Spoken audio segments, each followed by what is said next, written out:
we have with us Headsup FPV, who is a two-time Multigp champion, DRL pilot, and owner of 533 quads. Very excited to have him here, and he's going to tell us all about himself. So why don't you start by just introducing yourself?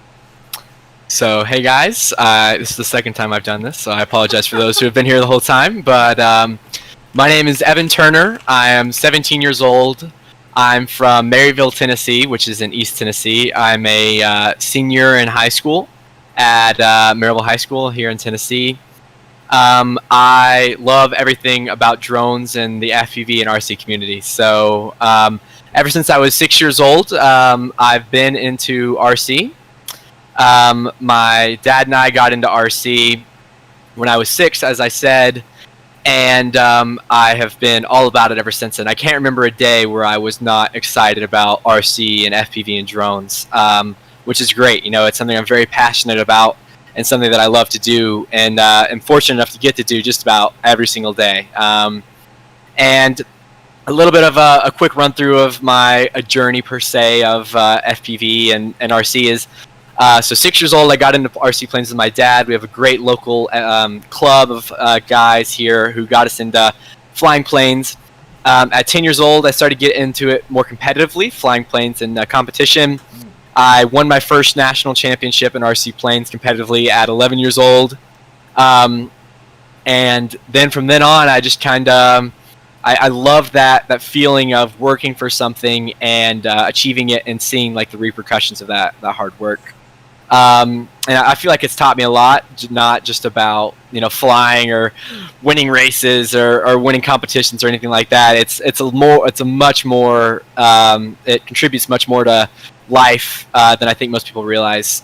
So it's something I'm very happy that I've done and pursued, because I feel like I've learned a lot from doing it. But enough of that. But so at 11, I won my first national championship, and then I had it's funny. He might be watching, I don't know, but his name was Ben Jenkins, and he was like my rival. You know, me being into drone racing, now I have tons of rivals. They're all over. I can't go to a race and not have a rival or some guy I want to beat or some guy who wants to beat me. And we're always in that close battle, and I love that. I love competition. But his name was Ben Jenkins, and he was so good at beating me. I mean, the guy, one of the most talented guys who flew RC that I've ever met. He doesn't fly as much now. He's going on doing bigger and better things. He has a life. He's older than I am, which is really cool. But that getting beat and having that person that you're always pushing to beat and trying to see what they're doing better than you and change how you're doing things to try and fit into what they're doing is something that I have obviously experienced from a very young age. So I won at 11. And then every year we go to competitions, and it'd be like we trade every single year. Like he would win, I would win, he would win, I would win. And then he was always very disciplined and very, very strategic in how he would do everything. And I think I learned a lot from that and how I kind of pursued drone racing. Because obviously when I was 11, what was that, 6 years ago? Drone racing wasn't really a big thing, and everybody started getting into drone racing around the same time. I got into it about 4 or 5 years ago, and so everybody was trying to learn as fast as possible, but I think I was able to kind of apply what I had learned from getting as good as I can in the RC remote control airplane side of things competitively, and apply that to how I was getting into drone racing and trying to get as best as I can, as fast as I could. And I think that was a big advantage I had over some people who just got into drone racing because I saw it on YouTube. And that means I have even more respect for those people. I know Noikal FPV's in this chat, and you know, he's a guy who's come on the scene in less than a year and become insane. You know, I don't think he has any RC background really, but to get to where he is in such a short amount of time is incredible, as I feel that my kind of background in RC airplanes gave me such a huge advantage, and to have those guys catching up and surpassing people like me so quickly is truly amazing, and so awesome to see that people like that can do that. So huge shout out to Noikal and all those guys. You know, Propsicle, so many good guys now just have come from playing video games on their Xbox to becoming some of the best pilots in the world. But yeah, that's kind of my story. Now, as Derek said earlier in the interview, I'm 17. I have won 2 Multigp national championships. I'm a DRL's newest pilot, or I guess not newest anymore, but I'm DRL's a pilot on the DRL, which is the Drone Racing League, and I am the co-founder and co-CEO of Fly533 LLC with Armando Gallegos, who's probably in the chat as well. It goes by Mondo, but that's who I am, and we'll go from here. Yeah, that's a very long list of accomplishments for someone so young. That is ridiculous. So big congratulations there. So tell us a little bit about your first win in your RC flying experience. It sounds like that was a big part of your journey into racing, right? So how did that feel? What did you feel at this young age of 11, you said, right? To beat all these adults next to you who've been doing this for years. What was that like? Yeah, so the way I got into that is through it was actually a summer camp. They don't really have it in drone racing right now or yet, but there's actually in the RC competitive scene, there's a summer camp that you go to. It's in Memphis, Tennessee, Toon, Tennessee to be exact, a very small town, and they take some of the best pilots under the age of 18. They bring them to this summer camp, which is on this big sod farm in Toon, Tennessee, and they teach you how to be really good at flying RC airplanes. And I was fortunate enough to get to go to this. It was run by a guy named John Schroeder and his beautiful wife, Tina Schroeder. Unfortunately, John passed away about 2 years ago due to some health complications. But I attribute so much of my success or whatever I've done to him and what he's taught me. It's far more, like I said, than just flying RC airplanes. He taught a lot about how you can work really hard for something, and if you have a passion for it, then you can really, really be successful at it and be not only good at it, but the best at it if you really work at it and you do it in a strategic way. And also, not only that, not just being good at something, but also doing that in a good manner. You wanna be humble. You want to be well liked within the community. And again, that goes not only from FPV or not only from owning a business or anything like that, but just in life and wanting to just be the best person you can. And I think that shows a lot of what he's taught me. Now it's run by a guy by the name of David Mosier, who's a amazing pilot, known to be one of the best in the world for flying RC airplanes, and he now runs the camp. So I learned a lot there. Me being 11 years old, I was one of the youngest people at this camp. And I remember being 11. We had to weed eat the fence line, and I have nightmares about this fence line. I've gone back to this camp several times, or many times a year. I've been going since I was 11, and I still go every summer and as much as I can. Now being 17, and this fence line. I remember being a little 11-year-old, never weed eated before in my life. Probably couldn't use a hammer or anything like that. My dad will say I still don't know how to use a hammer. He's lying, I swear. But I just had to get the weed eater and go learn how to weed eat. Being 11, I could barely hold the thing. It was like twice as tall as I was, and just something like that. It wasn't easy, and I was a little kid. I was expected to act as if I was older, and I wasn't. I was 11-year-olds hanging out. I was 11-year-old hanging out with 18-year-olds, 17-year-olds, and obviously that bit of maturity you get between 11 and 18 is huge. So I feel like that was a lot of how I have kind of grown up, is kind of being put in a setting where you're expected to act older and you're expected to act mature and be polite at the manners. Like, we have to make our bed every morning. We have all these responsibilities, and mowing the grass. I mean, it's a sod farm. There's so much grass to mow, you wouldn't believe it. And making sure the pool's clean and all this stuff. And I attribute a lot of that, not just to me being whatever I am in drone racing or FPV, but to what the person I am today. And I think that's more important than any of this drone racing stuff that I've ever done. So that is kind of my journey. But yeah, winning that first event was huge. And again, it was kind of that first realization to me that working hard and being passionate about something can get you really, really far in life. And that a win just shows you that's the kind of the epitome of all that. It kind of flashes before your eyes as you win. I've said that in past interviews. When you win a race, it's like or when I've won races in the past, it's like a flash of all the hard work you put into it. It'll kind of come across, and it really it makes. Who cares what anybody else thinks? But deep down inside yourself, it feels really good. That knows you worked hard for something and you earned it. You weren't given it. You worked hard and you earned it yourself. Because at the end of the day, it's just who crosses that finish line first. So it doesn't matter what you look like. what you ate for breakfast that morning or how big your bank account is. It's just who gets across that finish line first. That's right. The great equalizer. Well, so that's some really good advice you gave there. Being humble, but at the same time being very passionate about what you're trying to do, right? And I think really that epitomizes who you are, right? We can definitely see the passion you have for drone racing, especially in DRL, where you get really fired up.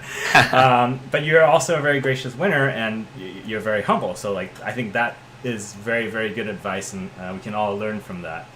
So that's a very interesting background on how you got started there. Do you remember what was your first racing quad? Trip down a memory lane. Yeah, my first racing quad was built by my good friend Sam Pancratz. He built this quad. It was a ZMR 250. It had a Sunny Sky 2203, I think 2300 kV motors on it. It was run on 3-cell, I think. 3-cell. Definitely 3-cell. I remember going to 4-cell was like a rocket ship. I loved it.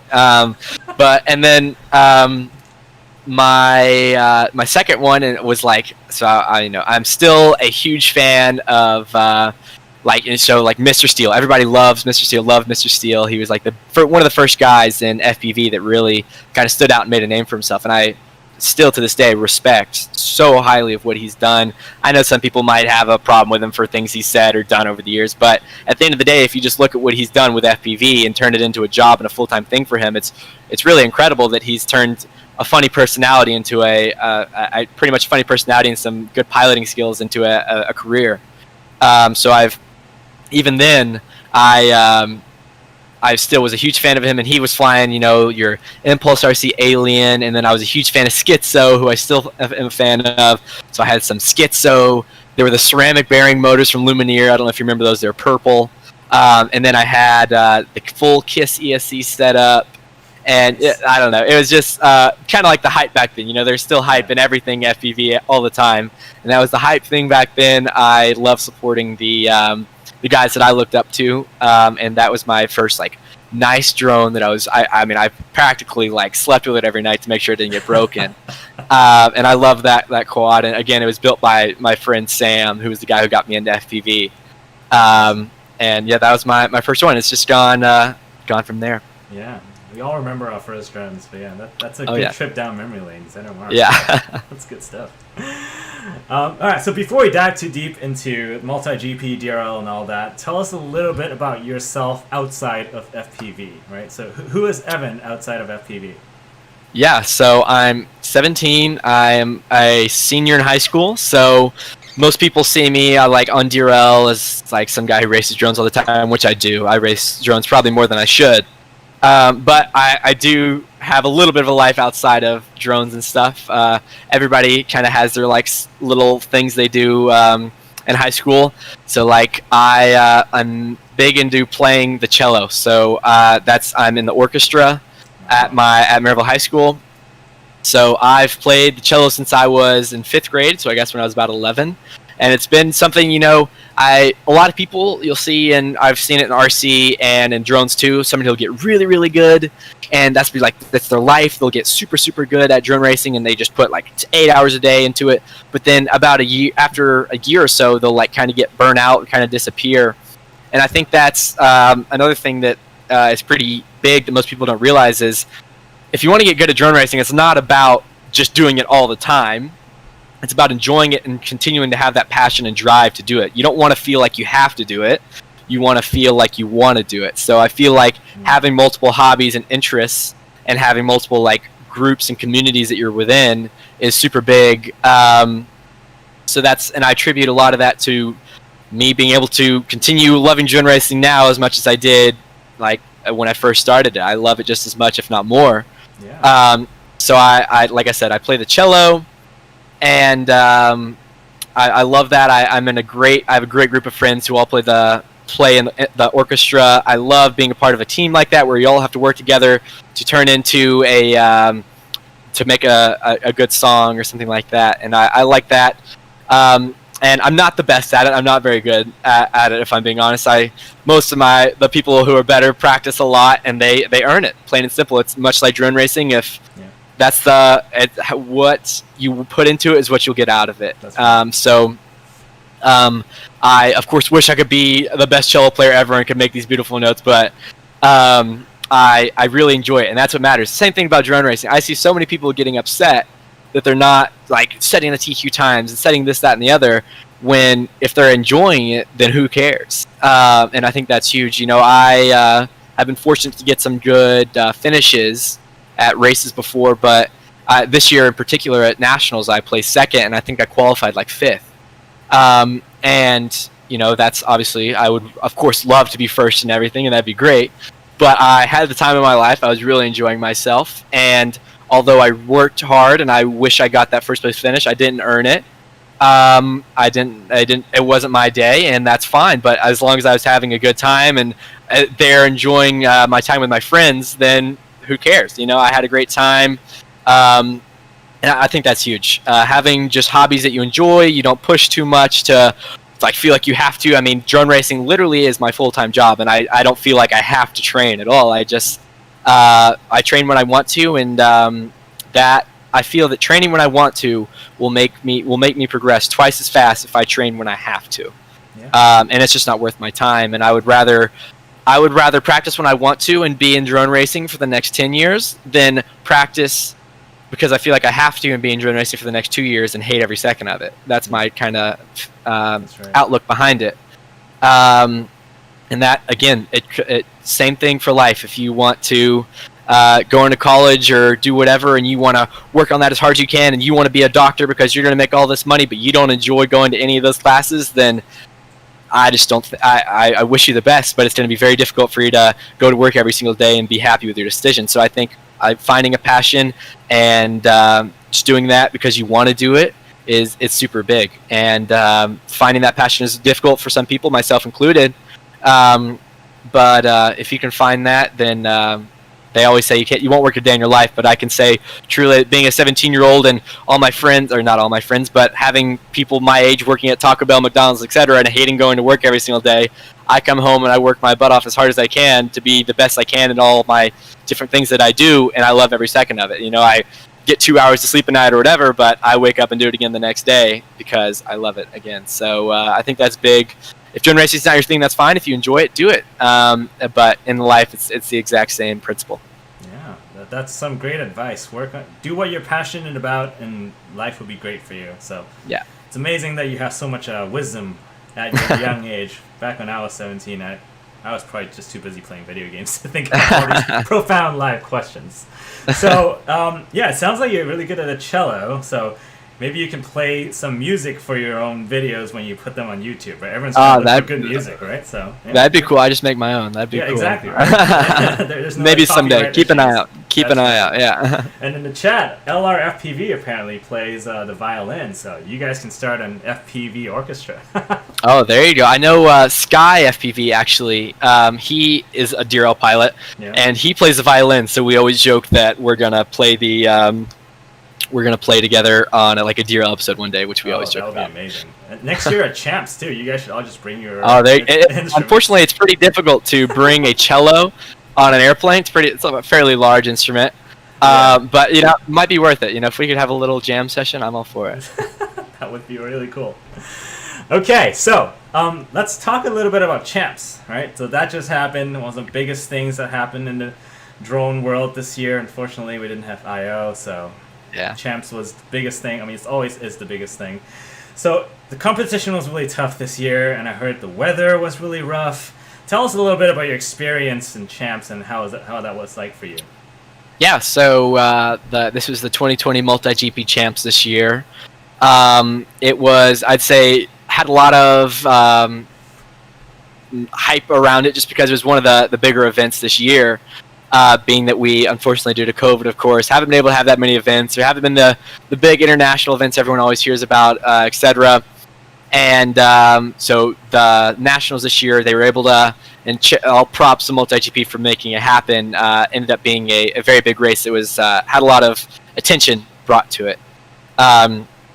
So yes, in the 2018 and 2019, I was fortunate enough to win Multigp. So I had some, I don't know, intention put on me for this year. Nobody's ever won 3 years in a row or 3 years ever. Yeah. After winning last year, 2019, I got the DRL contract, which was huge. Very big deal for me personally. Of course, it was a huge surprise for me, as I didn't know I was ever going to be a DRL pilot until I was at least 18 because of the age restrictions. And then, like, at Champs, they lowered the age restriction to 16. Like, this big crazy thing, you know.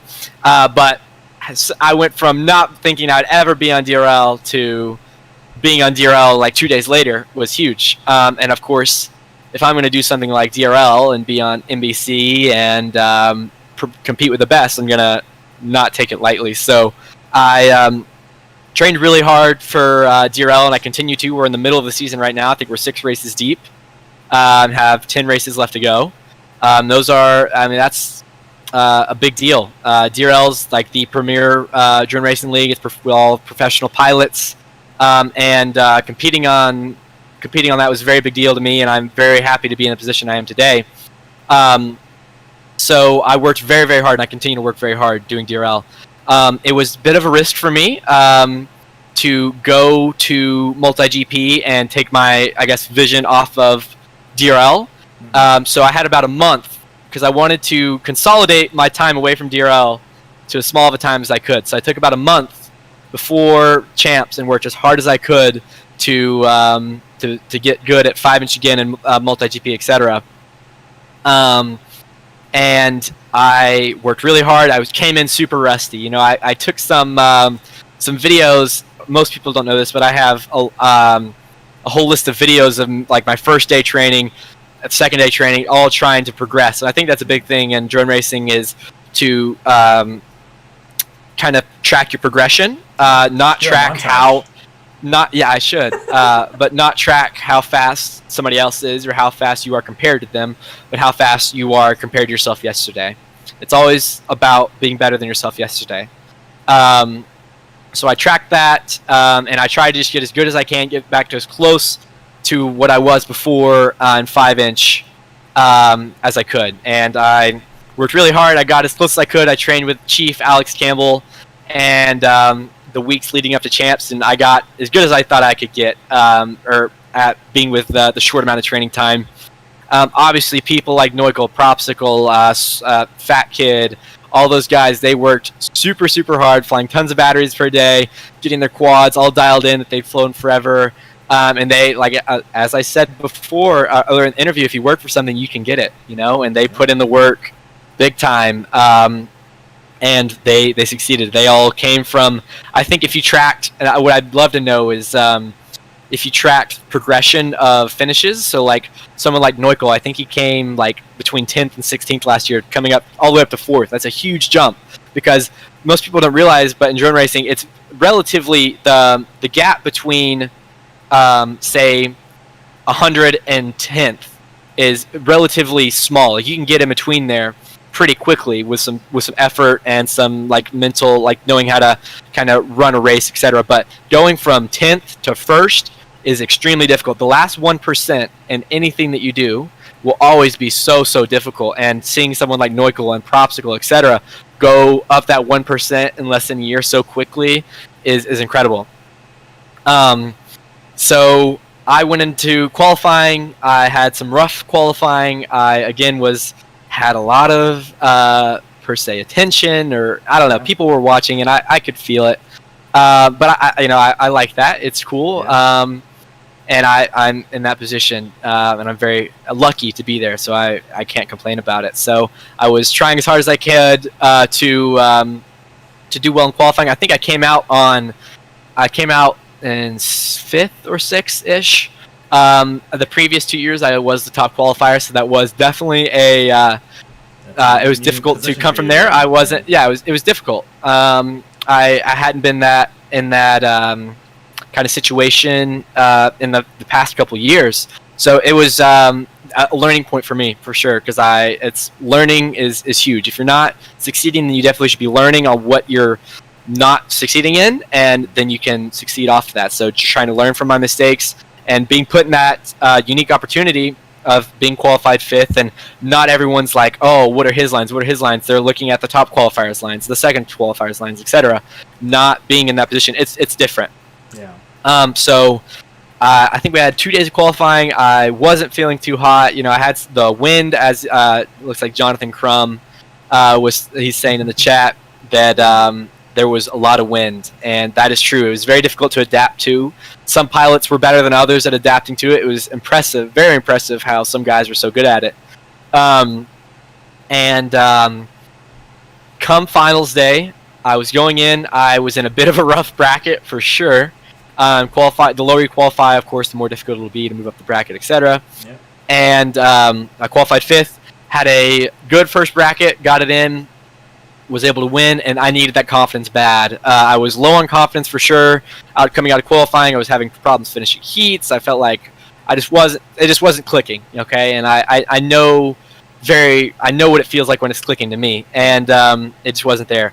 But come that first heat of brackets, it clicked immediately. Something about it, being under the lights, having the pressure, having the stream on, kind of feeling all the chatter behind you, like, oh, let's watch him, let's watch blah blah blah, is it really kind of I thrived off of it per se, and I find that a lot. I try to, yeah. And I think that's big. Is never shy away from pressure.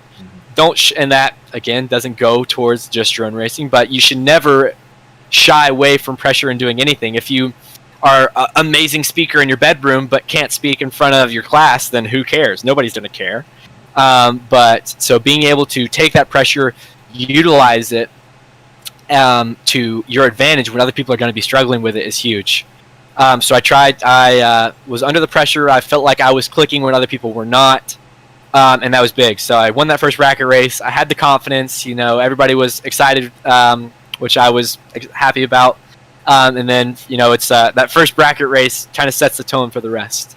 Going into bracket race 2, I was immediately up against Neukel, who was the top qualifier.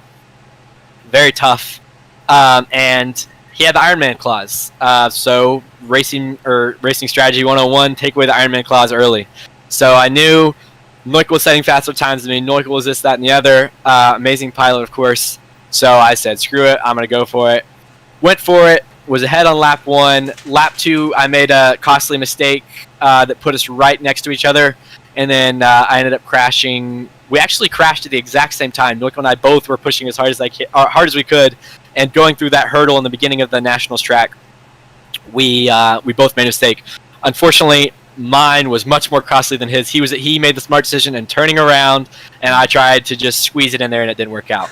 So that, of course, put me in the loser's bracket very early. That's usually a bad sign, but that's big on mental, not stamina, but like how good your mental game is. That's huge.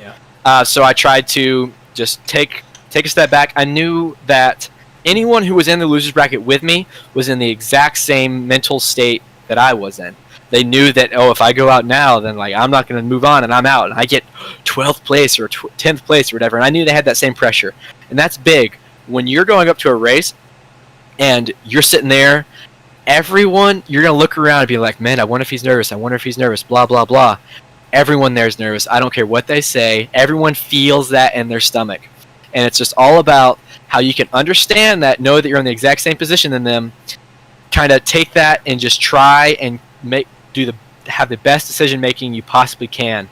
So from then on, I knew that if I was in the loser's bracket and somebody got ahead of me early, I would immediately start shaking. So come my first heat of loser's bracket, I just went for it. I went out, got ahead early, heard a quad crash nearly immediately, which was good. Of course, race. It's a weird statistic, and I don't know if it's true at all, but in my experience, if you go into a race, in the first lap, if it's a 4-person heat, in the first lap, one person's going to crash. That means you only have to beat one person each heat. Because as long as you finish the first lap, and you aren't that statistic of person who crashed in the first lap, then you only have one person to beat in those next 2. Okay? And out of all 4 people, one of those people who don't crash on lap 1 is going to make a turnaround or clip one gate every single time. Go watch any race from Multigp. It happens every time. I'll put money on it. So that means you just have to not crash lap 1, and take it easy, and not be the person who makes that costly mistake lap 2 or 3, and you will move on. Okay. Sounds like consistency is key then. Yeah, I mean, yeah, of course, consistency is key, but that's how I think of it, and I think a lot of people struggle with that and try and think, oh, I just need to win the race. Well, if you kind of compartmentalize not only each race leading up to the finals, but each lap, then I think that's huge. So that's kind of my mental. I know a lot of people ask me about my mental game and stuff. Yeah. That is how I think about it. So I won that bracket race. I won the next one, and then it was getting into where you can't go into one of these next heats without being against a top 5 guy in the nation, okay?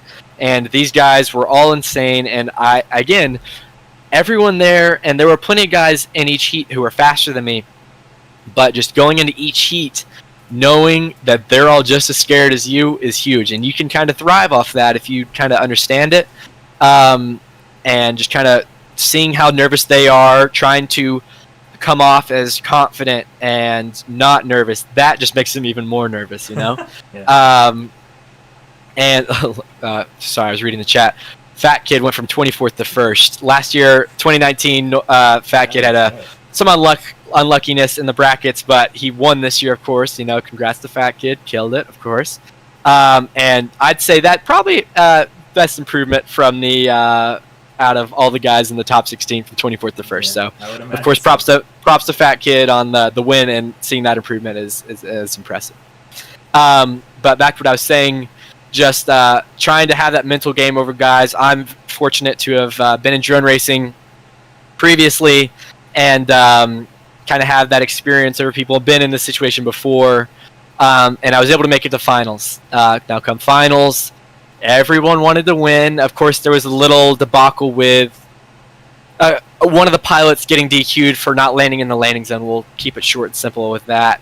Didn't land in the landing zone and got disqualified. So Soren was able to make it in to the finals, which is kind of crazy to think about, you know. So Soren was in the last semifinal heat on the loser's bracket with me. He had some mistakes. Soren's known for consistency, and I got first in the heat. Said pilot got second in the heat, and then Soren got third, and then that pilot didn't, but Soren finished. Okay, he was that guy who didn't crash on lap 1. He might have made a mistake to lap 2 or 3, but he finished. That's very important for the rest of the story. Got third. Okay, that's a big deal. Whatever. He got 5th.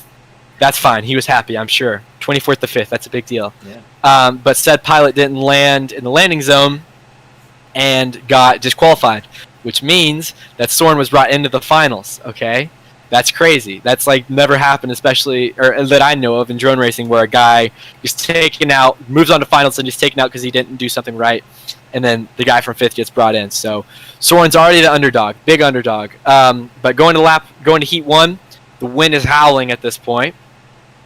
Everybody crashes in like the first or second lap except Soren and Fat Kid, and he won the heat. He was like the only guy who finished. I think I got second just because I went the farthest, and that was race strategy 101. You know, I have continued to give myself crap for doing that, but he won that first heat easy peasy. He wasn't going faster than anyone, but he knew they didn't have to go faster than anyone. So he took that first heat with ease. Okay,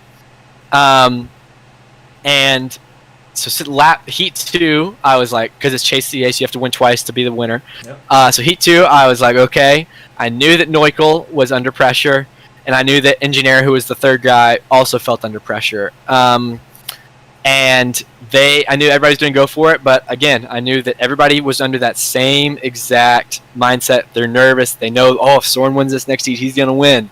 But I was just like, and this is a quote from Alex Campbell. He said, it's either going to happen or it's not going to happen, okay? So I just told myself that. I went, it happened, and I won the second heat. I was very excited. I was super happy to even win a heat in finals. Is huge, you know. To not, even if you don't win or if you get dead last in the scoring, to win a heat in finals of the Multigp champs is huge. So I'm very, very grateful to do that. Come heat 3, I knew that if you think about who needs to push as you go throughout a Chase CAs, whoever's winning, whoever's had a win, is definitely not going to push as hard as the guys who don't have a win. Because the guys who don't have a win know if they don't win, and one of the other guys who has a win does win, then they lost. It's over. So I knew that Noikul and Pat were going to be pushing. A big part, you can't win a race you don't finish, so I was going to try and get out ahead of them, get in their head, get them to crash out early. End goal was I would win, of course. But it didn't work out in my favor. I clipped a gate, went out, had some bent props, etc. Was able to get back up, finish third in the heat. Oh, I say that, but this goes on to the story. So I finished third in the heat. Everybody thinks I get third. But Noikul wins, okay? Noikul wins the heat. That's a big deal. That means that we're going on to the 4th round of chases, which is sick. That's awesome. We love seeing that racing.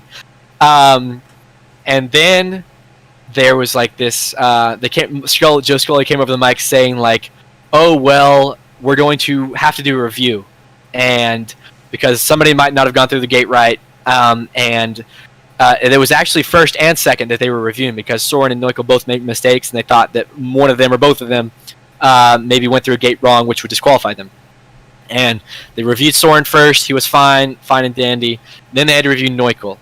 And Noikul was the TQ.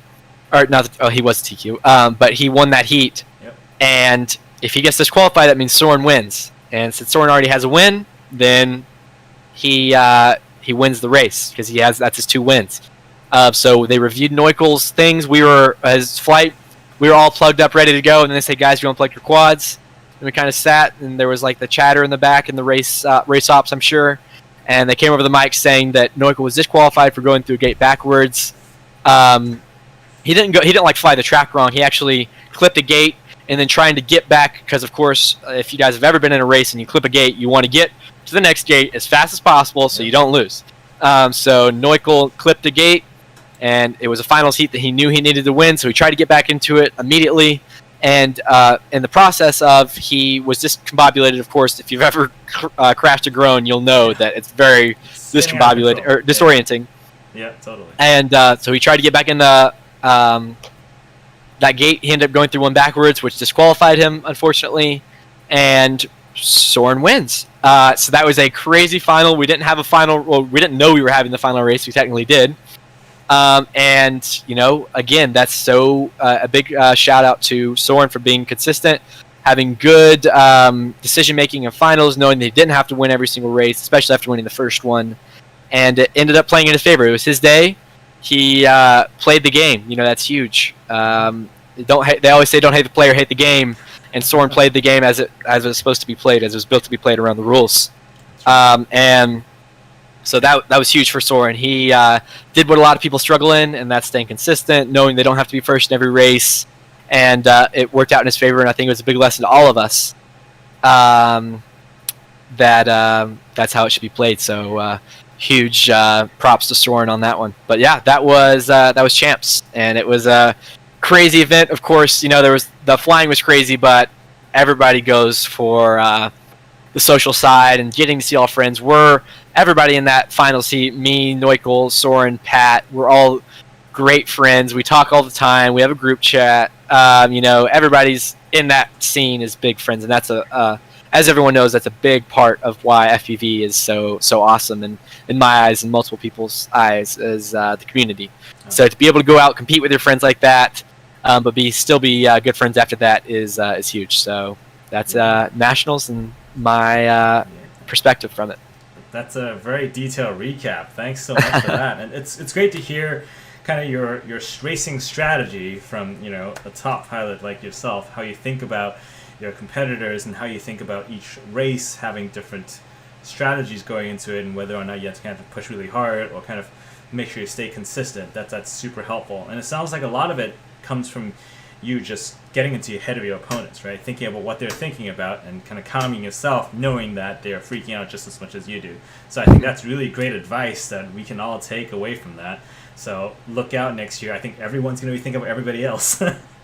That's good. I mean, the end goal is everybody. I want everybody to be as good as they can be. I of course want to do as best I can. And if I can help somebody improve, then I'm happy to. And if they beat me because of it, then they're better than me. That's fine. But as long as they, I like I said, have been fortunate to have had all this experience in drone racing and competition in the past, but if I can help somebody get from point A to point B faster because they've heard this tip that somehow helps them improve, then I'm happy to do that.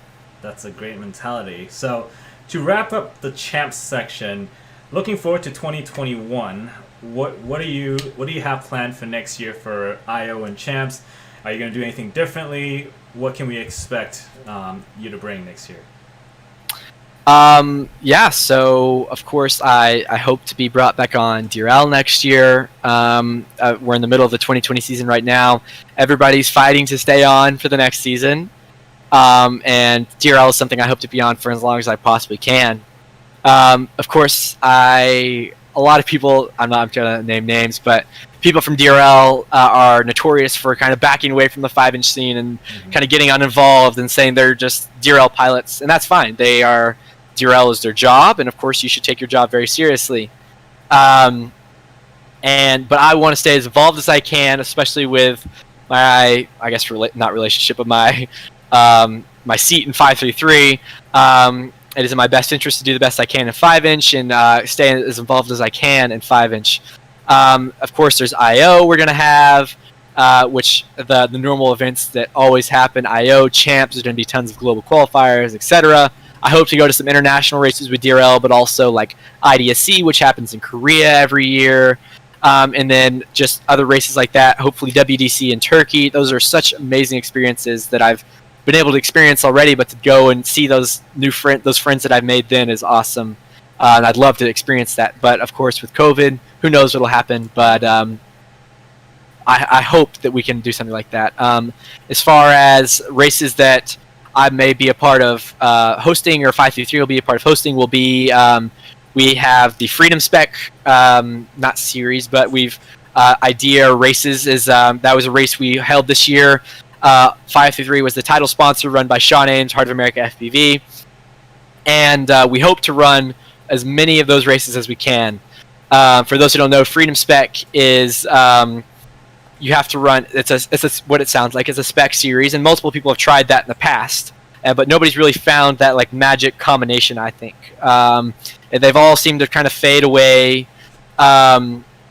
over the years because it's too expensive, or it's too hard to get into, or some people don't like the spec, etc. But I think Freedom Spec, and this was full props to Sean Ames, Heart of America, again for bringing this up, but people always complain about spec. Well, I can't support X person, or I don't want to fly them, I don't like that company, or this, that, and the other, or I don't want to do spec because I have to buy that quad and I'm never going to use that quad in racing, and like normal racing. So the way that Sean kind of came up with Freedom Spec Racing is he wanted a spec drone that you could use that was, well, for one, it was inexpensive, and the price was huge. Yeah. And then two, they wanted it to be a drone that you could still be a perfectly viable drone for racing, for like normal 5-inch racing. You can put a 6S on it, go out, and it be one of the best drones on the market. Okay. And he also wanted to push technology to where it's not a lockdown spec. It's you can run your own frame, you can run your own flight controller, your own camera, your own VTX receiver, blah blah blah. And he wanted to push that side of things, which I think is really cool. Of course, racing in everything since the very beginning, first car race ever. This I think, what was it? Henry Ford said like the second the Model T rolled off the line, there was competition was started, and you know. The same way it goes with drone racing is that you're going to push innovation to find that 1%.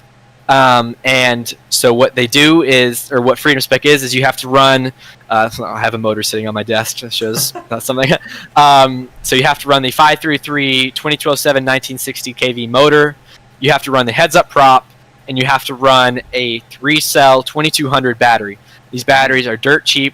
The winning battery from the first Freedom Spec race on July 4th was a China Hobby Line 2200 30C battery that cost $11 from China Hobby Line. That's super inexpensive. You can use that battery for freaking plugging in your goggles. If you have like a goggle cable, you can use a 2200 3-cell for anything. Okay, yeah. So people who complain about batteries, they're $11, and you can use them for anything. And the idea behind that was, not only, we didn't want to, I mean, so many people will go out and say it's just a money grab or this, that, and the other for 533. But I think a large part of Spec Racing is if you're going to be a company that is asking people to buy your products and support you, you also need to support them back. So 533 put up money to have a prize pool for the race. We helped get the gates, or actually we didn't. I'll go into that in a second. The gates were actually provided by Soren and FPVgates.com. That was their kind of debut, is they provided the gates for the Freedom Spec race. And so thanks to them, they're a great sponsor for the race and debuting their now very popular FPV gates. But 533 put up money. We gave discount codes to anyone who was going. You bought a ticket and you would get a set of the 2207 1960 kV motors, the 533 ones, which was the Spec, for like $50, which is crazy cheap. You know, I think that's like $12 a motor, something. I'm bad at math, forgive me. Close to $12 a motor. And we wanted it to be very accessible. You can get, we had a community bin of props. We had HQ supporting the event as well as one of our diamond level sponsors. They just sent us a big box of the R38 props, and you could go and grab them there, so you didn't have to buy props. And we just tried to take everything from past specs or spec races and kind of turn them into the best that it could be, or what we thought it could be. And that takes a company supporting them, supporting the series, and then someone like Sean Ames to run such an amazing race like Freedom Spec was. And again, like I said, sorry, I just went on a little bit of a tangent about what Freedom Spec was, but we are going to hopefully run a good amount of Freedom Spec races in the future, and we hope to see you guys there. It makes for amazing racing. Sorry. Everyone's on that same powertrain, and the racing was absolutely insane. You were running the same motor, prop, battery, so anything else from that is just your flight controller and your frame. And there were some really cool frames that were brought out. Patrick, engineer, was running this crazy frame that had like the battery that was like vertically mounted. So like as the quad was flying, the battery was like, it was crazy. But he swore it made him faster. His quad was super fast, don't get me wrong. But I love seeing that type of innovation. It was affordable for everyone. Having us supporting it, we were very gracious to be able to support an event like that run by Sean Ames. And having companies like FPV Gates support with gates and giving us awesome gates to make the event as good as it could be was huge. So we hope to take that same level of passion and drive to put that into like some Freedom Spec races here in the future, because I think spec racing definitely has a big a future. That's great, and I definitely agree. I think spec racing especially makes it much more accessible for beginners, right? And so yeah, I definitely think there's a big place for spec racing in drone racing. And as you know, Drone Racing Academy, my goal with this channel is to bring more beginners into the hobby and get drone racing bigger and bigger. So I think that kind of goes hand in hand with this spec racing you're trying to start up. And I definitely think that that's a great thing that you guys are doing. I hope you guys spread this spec race across the country. Well, you might keep an eye out then. I will be keeping an eye out. So that is very exciting. So I think that's a good segue into DRL, which I'm sure a lot of people want to hear about. So firstly, congratulations on making to DRL this season. I've been watching all the races. It's all super tight racing. You've had a very dominant performance thus far, and I'm sure have already garnered tons and tons of fans even outside of the FPV community, so that's super cool. Tell us a little bit about your DRL experience thus far. I know it's an online season. How is that like compared to actual racing? Yeah, so I know a lot of people get into drone racing through DRL, and they they love watching the DRL races. Of course, as you get more into FPV, you'll start to get to meet a lot of the DRL pilots at events like I/O and Nationals, which is really cool. And I was fortunate enough to meet pretty much every single one before I was on DRL. So I love being able to meet them and being to get to know them, but to finally be on the show with them was huge. I think it's kind of thought of as the epitome of drone racing and as far as professional leagues goes. So for me to get on was something I was very, very, very excited about. Of course, you know, I've got friends, you know, they work at Taco Bell, New Balance, or like Foot Locker, etc. But for me to say, oh yeah, I am I just got a job at the Drone Racing League as a pilot, to be a professional pilot. You know, that's something that I'm very happy to be to say. And it's again something I've worked very hard for, and I'm very fortunate to get this opportunity at my age. So getting on last year after nationals, I knew that being as young as I was, I would have a lot of people who weren't sure if maybe I could handle the pressure. Or someone being as young as I am, competing at such a level like these in a professional world, where you're, again, like, it goes back to that summer camp when I was 11 years old, being with all these guys where you're expected to act as an older person and act professional. It's that I felt like I was in that same exact kind of scenario being on DRL. So I was immediately brought on, and we had one of our first meetings, and it was this big Zoom meeting, and like all these people were here, and like there was like a team of like 10 or 15 people from, not pilots from DRL, but like staff. And that's just crazy to think that like it's a full production.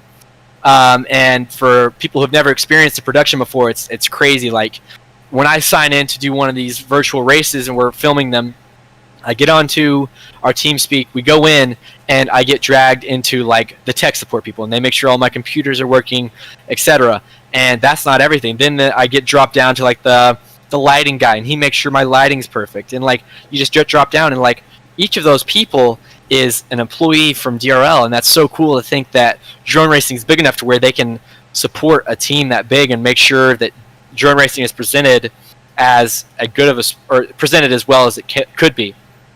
So for me to get to experience that firsthand, get to meet all those people and kind of be a part of that part of the industry, not drone racing, but just like the professional film industry and like running live broadcasting. Like most of the people on DRL that I work with as far as the broadcasting goes, they major in TV broadcasting, and they've filmed they filmed like professional athletes, and they've worked for the NBA and NFL, and it's so cool to see that they're becoming a part of drone racing, and they want drone racing to be as big as it can be. So just for me to see that side of things gives me it excites me a lot. I regardless of whether or not I am the worst pilot ever, the best pilot ever, I wish drone racing the best and all it can be, and I hope to give drone racing as much as it's given me, which I can never repay drone racing, all the people within it, for what they've given me and done for me. But if I can do as much as I can to give back, then I'll be happy to do so. So yeah, that is DRL is crazy. It's insane to see how serious and how real and how big drone racing is on the DRL side, and how much promise there is for drone racing. And that really excites me. Whether or not I'm a part of DRL in 5 years or 10 years, it really excites me to see that FPV is growing in the way that it is. There's DJI coming up, bringing in tons of new people.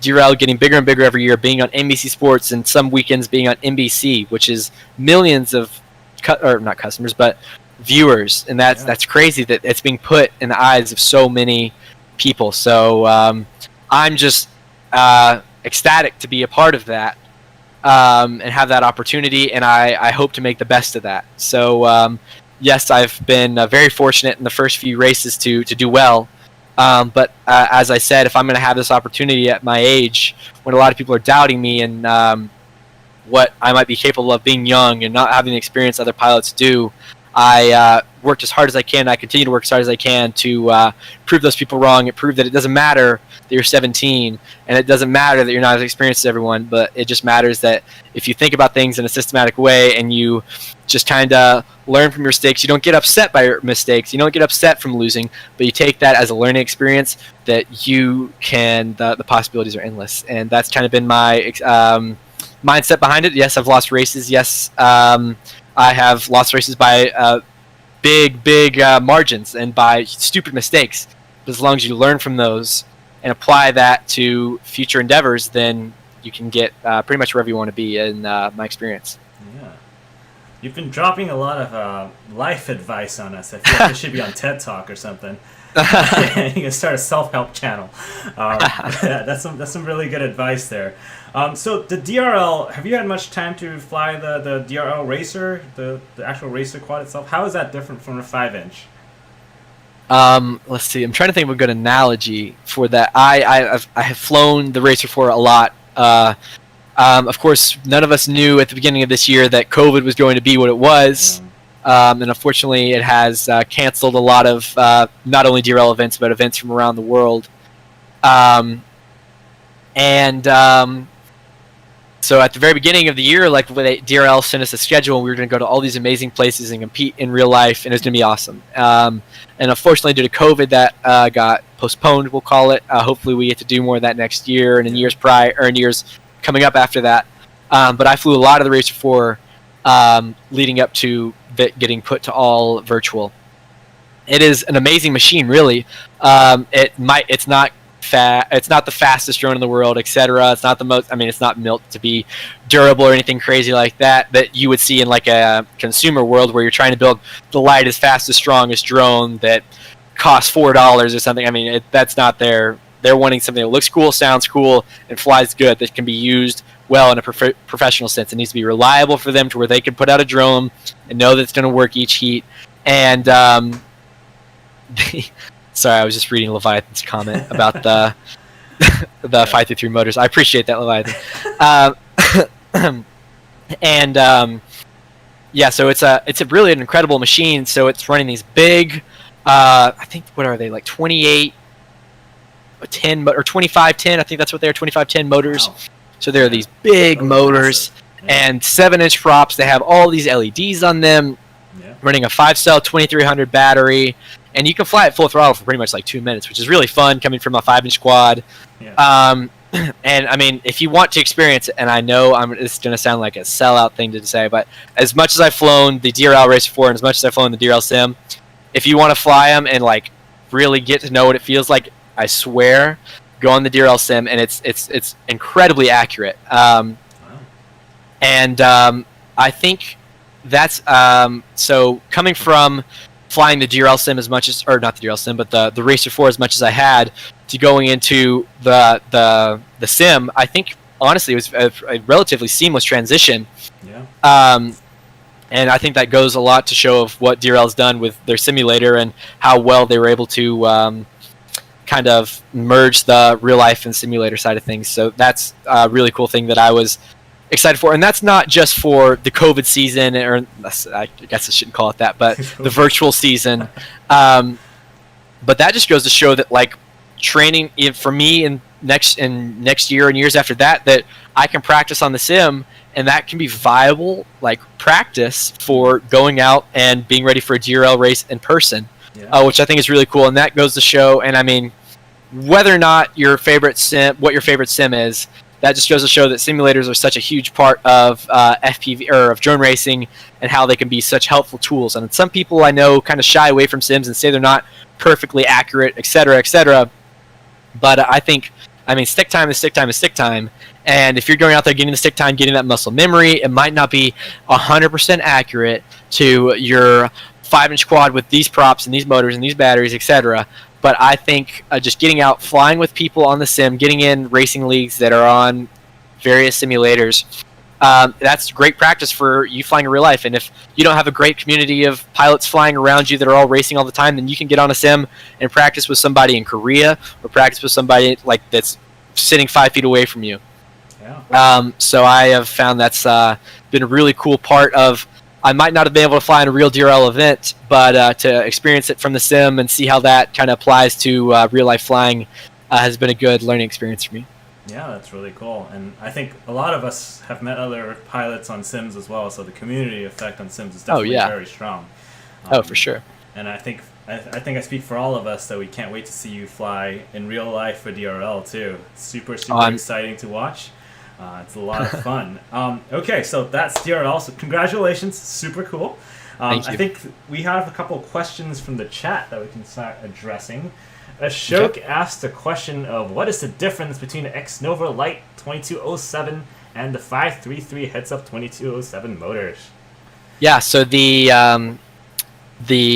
Xnova motor is something that I flew in the past. Xnova has been known for being an incredibly one of the best premier brands of motors in the world. And for 533 to be able to work with them, I feel very fortunate, and I'm very grateful to Xnova for allowing us to work with them. They typically don't do partnerships with other companies. They have been known for being Xnova and Xnova only in the past, but I was fortunate enough to work with them, and I am very excited to. So the Xnova motor, this came out approximately, or the 533 edition came out approximately a year ago. It was based off of the 2207 1950 kV Xnova Lite motor. I wanted to do my own bell design. You know, as any kid in FPV, you know, having your own product just sounds so cool, like the Headsup motor, or, and I'm very happy to have done that. But like, I mean, like there's the Vanover motor, like Min-Chan has 3 versions of his motor now, and every like kid in FPV, I feel like, kind of dreams of that. So for me, this was a big thing. You know, starting 533 was one thing, but to be able to be in a position to put my name on a motor and develop it, I was very excited for. So I found my manufacturer, which was Xnova. There's plenty of motor manufacturers out there, but I was very fortunate to get my top pick being Xnova, and they've done some amazing things. They have they're known from the heli world for being some of the best, or RC helicopter, known for being some of the best motors out there, and to work with them again is very happy. So the difference is that the 2012. So when you're making a motor, you wind the windings, etc., and the KVs are never exact. Okay, so there's always a variance of KV. So the 2207 1960 kV, which is obviously very close to 1950, these are like the known for being, they're taken from that, and they're the higher KV of bin, I guess the higher KV versions from the 1950s. So they make 100 motors, and some are higher KV than the others, just because it'll never be perfect. The ones that are higher KV will be pushed over to the 533 R line. And that is where, so you'll have that little bit of it. I felt like I wanted just a little bit of extra, some go-go juice, is what Joe Scully always says. I love that quote. Oh my gosh, Amari. That's a funny joke that we have about the Xnova motors. Sorry, keep going. So we took that little bit of extra juice, and then I wasn't sure what I was going to do as far as the bell design. I have thought about motors in the past, like, man, what would be cool? And I've like sit there and drawn on like a paper napkin of what I thought would be cool. But I don't think I've ever told anybody this on a live stream, at least, is that I actually saw a BMW in a Buffalo Wild Wings parking lot in Alabama with these rims on them, with rims that look just like this. And I'll get a little bit closer. It won't focus, but there you go. There we go. Yeah. So I loved that, and I wanted to be two-tone. Of course, 533 is known for being that teal. Let's see, I got my phone case here. The teal and white and black. But I wanted some like a little bit of stealthy of a motor. I didn't want it to be too flashy, but I want people to know that it's a 533 motor. So we have the 533 logo. That's the wrong way. 533 logo. We have my logo, which is Headsup FPV. And then that's it. I didn't want anything else on the motor, or on the bell. I wanted to be very clean and sleek. And as Leviathan said earlier in the stream, that looking good is huge. We finally were able to lock down this beautiful blue color that I'm very excited about. Turned out perfect. You know, Xnova did everything so well. And then most people, I don't even know if most people know about this, and I won't be able to focus the camera, but on the back of the base, there's a little 533 logo, or like a little wings. Like we have the let's see, this part right here. It's on the back of the base, and then we have the 2207 on the side and 1960 on the other side of the base. But yeah, I am incredibly happy with this motor. It's of course turned into the Freedom Spec motor that we use in Freedom Spec, as I said earlier in the interview, and a motor that, regardless if a million people use it or just I use it, I am incredibly happy with it, and I wouldn't use it if it wasn't what I thought was the best it could be, or what I thought the best on the market could be. And I'm, being someone in my shoes, being a racer that needs to perform at the highest level, I'm not going to fly something unless I think it's the very best. So I've continued to try motors after this, and I still just find this motor at home, and I'm used to it. It's light, it's durable, and 533 tries to be a company that is happy to support our customers to make it worth their time, because if you're willing to support us, and then we're going to try our best to support you the best we can, and running Freedom Spec races, putting money on the line for those races. And of course, if you ever have an issue, we try and be real people, myself included. I mean, most people don't know. I'd say 70% of the time you message 533 support, you're going to be talking to me. I'll sit here on my phone and I will take. I mean, I can answer a support question right now on the stream. And most people don't realize that, I would say. But we, Armando and I both we're trying to be very involved in the community, and that's just that was one of our biggest goals. We wanted to create a company with people that are within the industry, that will support the industry, because we want the industry to be the best it can be. And although that might not mean we're making the best profits out of anyone, but if we're able to support the industry and help grow it, then that's the end goal. That's the big goal that we want to try and do. That's great, yeah, because I think that's really important as well, that people see that you support the community, and I think that's a big reason why it's grown so much and it's so popular now. And just having good customer service is a big part of it too. And I actually tested some of his Headsup motors on a blind test, a 3-way blind test on my channel, and it came out really, really well. So if you're interested, you can check that out, and I hope to do more detailed testing on it. But from my first initial impression, those motors were great. So that's great to hear. Yeah, it's really good. And that was a blind test too. I didn't even know what I was flying. So. Yeah, that test was really interesting. That was super cool. That is definitely a fun test that we did. Max Miller in the chat says that you better have those rims in your car. Yeah, I was typing in the chat just now. I drive a Ford Escape, which is like your classic mom car. Like, I look like I'm about to take like 3 kids to soccer practice every day when I drive this thing. And I'm not sure if they make rims that look like this for a Ford Escape, but I mean, that might be worth getting some custom ones made. Who knows? But I think that's a funny comment from him. Yeah, those are some really cool looking rims. So I think that's a good segue about 533. I think you've told us quite a lot about what 533 is all about and what you guys are trying to do in the industry. Tell us a little bit about how you started it. It's very interesting how at such a young age you're starting your own company already. So I'm sure a lot of us are curious about that. Yeah, so I'm still not exactly sure how I ended up where I am. It seems I actually do remember kind of how it started.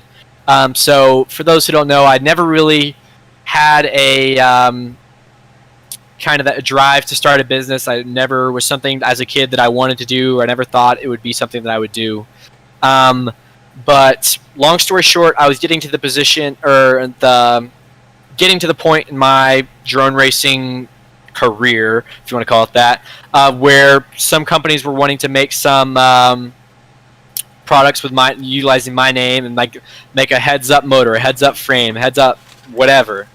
And I was actually in Turkey, WDC Turkey, which was a big race there, and we had this frame design that Armando and I worked on. Armando and I's relationship started actually through I was practicing for, we'll call it another race league, and Multigp at the same time, and I couldn't manage all my quads at once, and Armando was ended up being the person who was building and maintaining my fleet of quads for all these races that I was doing at the time. I actually went homeschooled for a semester to go to all these races, and I was of course staying super busy, and Armando was the one building my quads. So Armando, I talked to him a little bit here and there, and we kind of just out of nowhere, he said that he'd been wanting to work on a frame for a while, and he thought it might be cool to work on a frame with me and kind of help make a frame exactly how I want it. And I thought that was really cool. I'd worked on frames in the past, or kind of worked with other companies in the past, but none of them ever came to be like the heads up frame or anything like that. And at the end of the day, now I'm very happy that I did that, or I didn't go there, I guess you could say. Patience, trying to stay patient with that until it felt right. But Armando started working on this frame. He had some obviously very unique ideas. Yeah. I got to stop reading Amari's comments. It's making me crack up.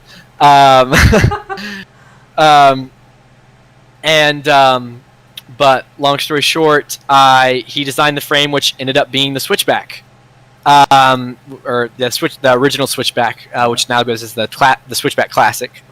With the release of the Pro switchback or switchback Pro. But I flew it. Its race debut was in Turkey of last year, 2019 Turkey. I believe I got fourth in that race, but I was a top qualifier and I had some good heats going up all the way into the finals where I ran into some problems. But after that, I was very, very sleep deprived. I was very tired from like a week-long race. If you've ever been to a big race like Iowa or Nationals, I promise you your next day when you get back is just going to be you asleep for like 14 hours. So I was trying to stay awake, of course, traveling alone. I was 16 at the time. From Turkey was an event in itself, but traveling back, trying to get back in the United States and with customs things, whatever. But I was decided I was going to get on a call with Armando, just kind of catch up on some things. And I just remember it was actually Serge, the owner of PyroFlip RC, believe it or not. Yeah. I talked to him how I was going to, hey man, I'm thinking about making my own frame with X company. I won't name them. It doesn't matter. Yeah. Working my own frame with them. They're going to produce it. I have this design. Of course, it was everybody was all interested in it after what's it called? After Turkey, everybody was all excited about it. I crashed it a lot, especially in finals, and it didn't break, which everybody was excited about. So I was thinking about working with said company. But then Serge was, of course, he started his own business. He came from I'd say, he didn't come from wealth. He's created his success himself, which I respect so much. And he said that you should just do your own thing, sell your own. He said you can sell a few frames here and there, learn a little bit about business, and it'd be a good thing. And I kind of thought about it, and I was like, sure. And he, of course, made it sound very easy. I think in his vision it would be just sell a couple frames here and there, which is, I didn't think we'd get to where we are today, but that was the idea. So I was like, hey, Armando, like, what is your opinion on, instead of me working with said company, we just kind of do our own thing, and we sell the frame ourselves. We can both make a little bit of extra money on the side, and I think it'd be fun. Do a little thing, sell a frame. It loses the hype, whatever, and then we just go about our lives. Next thing you know, we came out with the switchback. Well, the hardest part of creating a business was nothing except the name, I would say. And funny enough, we had like the design done, we had the website done, we had all this done, and the only issue was we couldn't think of a name. Which is, I find that comical. So we ended up finally getting the name, which is 533. 533 comes from the rates I use for my drone. Maximum stick, of course, if you've ever set up beta flight, maximum stick, it'll tell you, it says max V/D or something, which means maximum velocity like per second or something, maximum degrees per, it says degree per second. Yeah, that's right. Yeah, it's degrees per second. Yep. So the rates I run, which are 0.8 RC rate, 0.7 super rate, and I run that on all axes. For some reason, people think that I would keep that a secret, but no. I run 0.8 RC rate for our pitch roll yaw, and then 0.7 super rate for pitch roll yaw. That one now. Such your rates. Yeah, and that no expo, and then that comes out to 533 degrees per. Sorry, I'm holding a pencil. 533 degrees per second. And that's where the kind of the name came from. It was a number unique to me mostly. Yeah. And I mean, we spelled it, funny enough, thanks to Five Guys, we got the FIVE, we spelled out five like Five Guys does, I guess, the restaurant. And then 533. And we got the name, and we launched on the first day of the 2019 Nationals, Multigp Nationals, and I've never taken a marketing class. I'd never taken a business class. Armando is an aerospace engineer, mechanical engineer. We had no clue what we were talking about. Okay, so I just did what I thought. Of course, I'd been in the industry for a while, and I did what I thought someone who wanted to make a frame popular would do. What they would do is they would target the best pilots in the industry.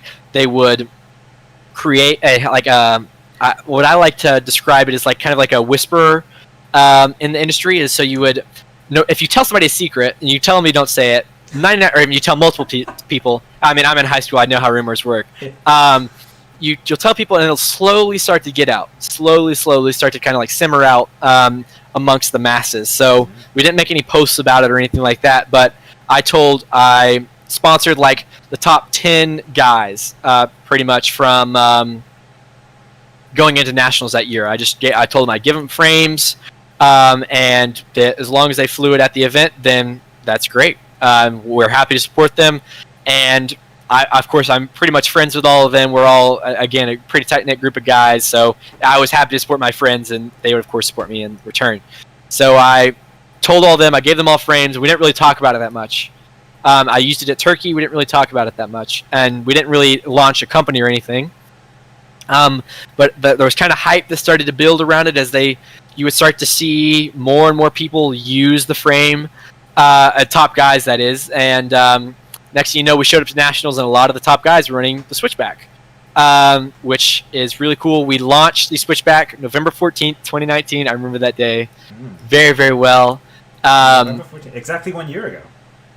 Yeah, exactly. Oh. My mom told me that this morning. It's crazy. I forgot about that. Okay. So yeah, wow, that's crazy. Exactly a year ago today is when 533 launched. Yeah. Wow, that's so cool. Right. And it was first day of nationals, and I remember seeing the first. I get an order every time. What's it called? I get an order every time.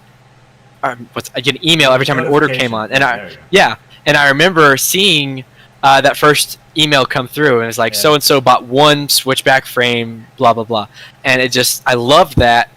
And it wasn't that the money or any quantitative value or anything, but just seeing that somebody was willing to support you because they feel like you have a good product, and I liked that, and I liked having a community that ended up. I mean, 533 has a good community of people around it now.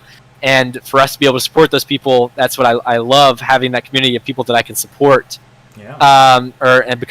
And I owe it to them. They support me, and Armando and I both, and we try and make the best products we can, make as many good things for the industry as we can.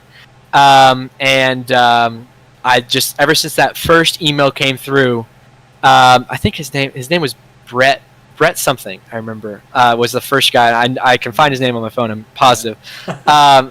He was our first order. So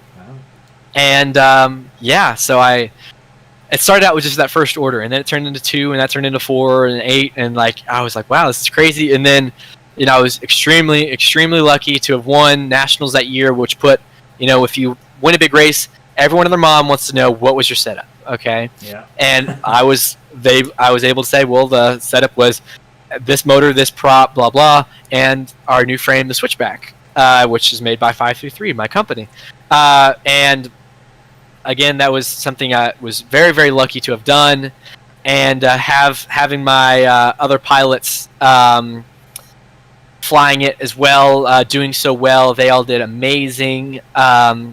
Having them, and I wanted to make sure to support good guys, not guys who are just fast, but guys who I know who are good guys, and they all represented the frame greatly, and it kind of launched then, and ever since then, it was kind of a whirlwind. Armando started off, he was the guy pretty much running the warehouse. I was in the middle of doing races for other racing leagues, so I was staying busy. Armando was running the warehouse. He had a kid at the time. He has a wife. He has a life, and so I can't thank him enough for doing that. Especially at the beginning when I was busy doing those, traveling and doing all those things that I was doing. And from then on, it was kind of a just a slow progression, like anything in life. We came out with Frame. They became more popular. We sponsored a few more people. Then we started hyping it in Europe, and we came out with the European warehouse. For those who don't know, I have the the U.S. warehouse, which is in my basement. It's 2 stories down. We probably go. And then we have ended up being the European warehouse, which is in Germany, run by 2 great guys over in Germany who are doing their own 3D printing, etc. And that kind of, we were able to break into a new market in Europe, because you'll see some frames, they'll be really popular in the US, not very popular in Europe, but really popular vice versa. And we wanted to break into both, because why not? We were very fortunate to find 2 great guys to work with us in Europe, and it's kind of grown from there. We came out with the 533 motors. We came out with the Tiny Trainer. We came out with the Tiny Turner motors, which are the motors for the Tiny Trainer. I was lucky enough to have my own prop made by HQ. And then, now it's just I see our products in, quantity increase pretty much every day. We're coming out with have new products on the site. The newest one being, we're coming out with the 533 edition Radio Master, which is like the T16 Max, which is the Radio Master is a very, very popular radio. And now we were fortunate enough to work with them and come out with the 533 one in a beautiful blue anodized color. And it's just been, I mean, it's a year ago today. It's so cool thinking about that. But came out with that frame, and then from then on, we thought, why not add this? Why not add this? Why not add this? And then now it's kind of a full-time thing for Armando and I, which I am so happy and excited for. But why stop here is kind of our mindset on it. Why stop now? And just kind of keep going. That's great. Yeah, I think we're all looking forward to what new products you would bring to the table. And just some statistics that I saw from Sean Ains on Multigp group. 48% of the top 16 pilots used the switchback, and 40% used the motors during the champs this year. So I think that's some pretty incredible statistics for a company that's only a year old. So yeah, really I saw those as well. They did like a survey after champs, and we were, of course, I love even just seeing one person using our frame, or one person using our frame or our motors. It means the world to me, just because I know that person put their hard-earned money towards supporting us. And I, of course, anytime I see someone using our stuff, I try as hard as I can to go up, talk to them, and get to know them, because they were willing to support us. But to see those numbers and see those statistics was so awesome. Why not be 49% next year? So that's right. We're gonna strive towards that, and strive towards continuing to support the community as much as we can. Yeah, and so we talked a lot about Headsup, and that's kind of your brand and your name, right? And I heard some rumors that nickname had a very interesting genesis. You want to tell us a little bit about that? Where did Headsup come from? Headsup. Yes, interesting story. So, take a few steps back. My friend who got me into FPV, his name is Sam Pankratz. He lives about 5 minutes down the road that way, and I was. It's a very embarrassing story. And we were going to fly. He showed me his FPV drone. It was awesome. I thought it was the coolest thing ever. I, of course, had been kind of made a name for myself in the RC airplane industry. And one of the first times I was flying an FPV drone, it was his drone. I lost control and ended up hitting him in the face with this drone. Okay, and it like cut up his mouth a little bit. Oh god. And he was fine. Okay, he still has a little bit of scar right here, which is fine, and you can't see it, I promise. But luckily I wasn't going fast. I was a very slow drone racer at the time, and I clipped a tree or something. It ended up going out of control, and the props, so it was bad. And funny enough, that is what motivated me to practice so much to be the best FPV pilot I could be, because I was like, well, man, if I want to keep flying, I need to be good enough to not like hit somebody because I lost control. So I worked really hard after that to get as good as I could. And then I think because it was at an event, an airplane event, and a year after that day, I ended up winning my first drone race at that exact same event, which is the Drone All, which is held in South Carolina every single year. It's it is the largest RC event in the world, and they had a drone race there that year. And a year prior to that is when I hit him in the face, and the year after that, I worked as hard as I could so that I could be good enough just to not hit somebody, just to be in control. And I actually won my first drone race a year after that, which is kind of a funny story. But yeah, that is how. But long story short, I ended up going to my first race shortly after, and he was sitting there next to me. We were signing up on Multigp. You know, we were two kids in a candy store, all excited to go to our first drone race. And we were sitting there, and I was trying to think because I kind of realized I didn't have an FPV name.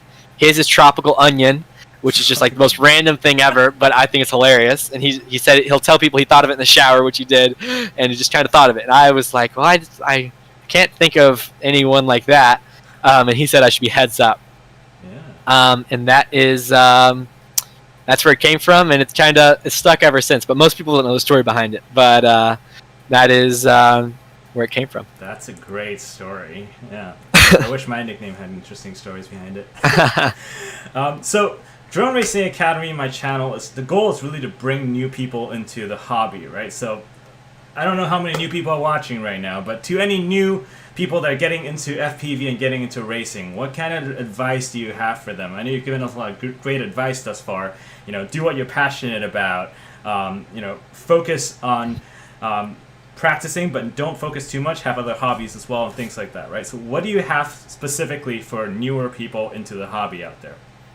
Yeah, so if there's any newer people watching this and they skip to whatever time mark we're at right now. Hey, new people. If you're 101 minutes into this live stream and you're watching this and you're new, you want to get good at drone racing, the best advice I can give is just to not go to a race and want to be the best guy there or worry about the guys who are better than you.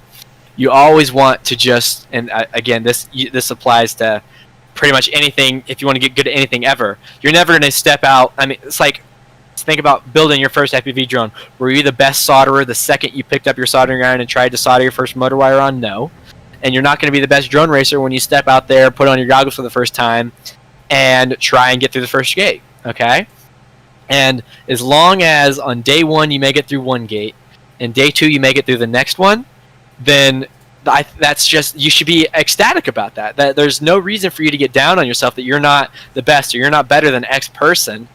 And I think that's huge. And it's just the people, anyone is capable of being good at drone racing or being good at tennis or tying their shoes. It's just, if you just go out and you're not going to be the best. You just have to know that you're not going to be the best at it. There's only one person who's the best ever. Anytime, if you're the best at something, that means no one is better than you, and you're better than everyone else. And that is the 0.0001%. So you should never want to be the best. You want to be the best version of yourself, okay? And I think that's huge. And a lot of people kind of miss out on that, in my opinion. So if you go out the first day and you can't even make it through a gate, you go back on the simulator that night and you practice and you just put one, and you find a track on the sim and you just have to make it through one gate, and you practice that, and you practice flying around, you practice, doing a flip or doing whatever you want to achieve. As long as you can go out that next day and just be one step further, then that should be more than enough motivation, and just to know that if you get that, and then you do that again the next day, and you do that again the next day, and the next day, or not even the next day, just the next time you fly. If you might be busy, and you might have 1,000 other obligations, but you just enjoy FPV. If you can just go out and be one step better than you were the next day, and you're going to have bad days. Yeah, you might have practiced super, super hard for a race, and you don't win. Then that's okay. That's fine. And that's just part of life. You're not going to be the best. You're not going to be the best version of yourself every single day. You have grumpy days, of course. When you go to school, it's going to be hard to get up some morning because you're tired. It's the same way with drone racing. You're not going to be the best every single time. But as long as you can go and say, for one, you had fun. Having fun is key. If you're going out there because you feel like you need to be racing or you need to be this, that, and the other, you shouldn't be doing it. And go play video games or do whatever you enjoy doing. It'd be silly to go out and just do it because you feel like you have to. So number one, have fun. And number one, who cares what other people are doing? Who cares what quad that somebody else has. Who cares how old you are? Who cares if you are 8 years old or if you are 54 years old? I mean, I don't care. At the end of the day, and that's one of the most beautiful things about FPV. Like I said earlier in the stream, it doesn't matter how big you are. It doesn't matter the size of your bank account. It doesn't matter how pretty your wife is. It just matters how fast you get from the takeoff zone to going through that finish gate. Okay, and I think that when you put the goggles down, everybody's on a level playing field, and yeah, that is kind of my best advice for someone, because I see so many pilots who improve so fast, and they put all their time and money into being the best they could be at drone racing, and then they kind of like they go to a few races, have a few rough races, and they say, "Oh, I don't want to do this. I worked so hard, and this person didn't do anything, and they beat me. I hate this. This sucks." And well, were you beating your lap times the day before, or I mean, were you beating your lap times? Sure, the other people are going to be improving too. Were you more consistent? Did you break less stuff? I mean, as long as you're improving and you're doing the best that you can do, that's fine. That's great. And I think a lot of people kind of lose sight of that. So that's my best advice. Of course, I mean, you can go watch 1,000 different videos from Rotor Riot or Joshua Bardwell of, you need to practice on this simulator, and you should practice flying through this gate this way, and this is what the left stick does, and this is what the right stick does.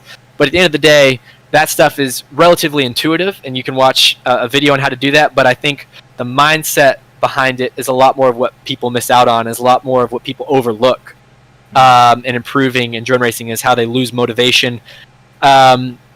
And again, I know I keep relating things back to other things other than drone racing, but I mean, just in life again, I mean, you're never going to be the best mathematician after doing 2 + 2 once. You have to do multiple examples and multiple things where it's just consistency, and just knowing that as long as you're better the next day than you were the day before, then you have nothing to be upset about, and you have nothing to fret about, regardless of whether you are the 99th best in the world or the first best. It doesn't matter. Who cares? As long as you feel like you're improving, you're enjoying it, you're seeing your friends at all the races, and having a good time, then by all means, then I think you're doing things right. But that's the best advice I can give to any beginner who might be feeling down or might be feeling like they weren't as good as they were before because they get beat by so-and-so. As long as you're having fun, and as long as you're striving to be the best version of yourself, then I think you'll be just fine. Yeah, that's really great advice for, I think, just starting any hobby or any kind of skill. I'm going to find a way to cut that part of the video and put that in the front on some other video maybe for new people to watch. But that's really more good than advice. Welcome to. Yeah. Okay, so I think time flies while we're having fun. It's amazingly an hour and 45 minutes since we started this. That's crazy, right? Thanks so much, guys, for sticking around and kind of joining us for this. It's been an amazing opportunity to talk to you, Evan. Big fan of you in both DRL and Multigp. So it's a dream to get to talk to you this way. So thank you so much for spending so much time talking to me. So guys, check out Five33. Check out his latest products. I've tried his motors, really, really good, and I hopefully try his frame as well. But it's really good stuff, guys. Check it out. This has been Drone Racing Academy. I'm Damon FPV. Check out my channel. Please subscribe as well. I'm trying to get more videos to get people into the hobby. So if you know new people, they can check this video. They can check this series out as well. So, thanks so much. It's been an hour and 48 minutes now, so we'll say goodbye to you guys. Hopefully we'll have you back on the channel in the future. I'm sure people will have more questions for you going forward, so maybe we'll have to do this again a second time. Yeah, I'm happy to. Yeah, thank you for the invitation, and thank you for all the people who watched. It's been I've had fun, and it might be 1 a.m., but it was worth it. Oh my God. So best of luck in DRL. I hope you continue to do really, really well, and we expect great things from you for next year. Thank you, guys. Thanks, guys.